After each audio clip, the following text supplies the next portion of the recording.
Only in the Philippines. SSS, sarili mong pera, pinapautang sa'yo. Only in the Philippines. Kapag late ka, may kaltas.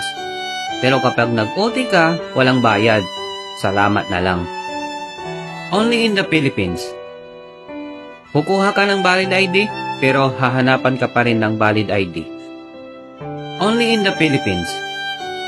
Tumaas ang presyo ng bilihin, pero ang sahod, ganun pa rin. Only in the Philippines.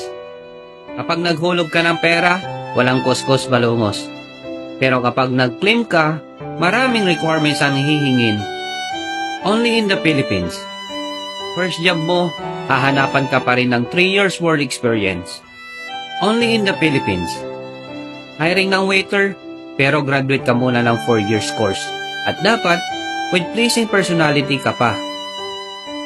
Ikaw, ano ang karanasan mo bilang Pilipino?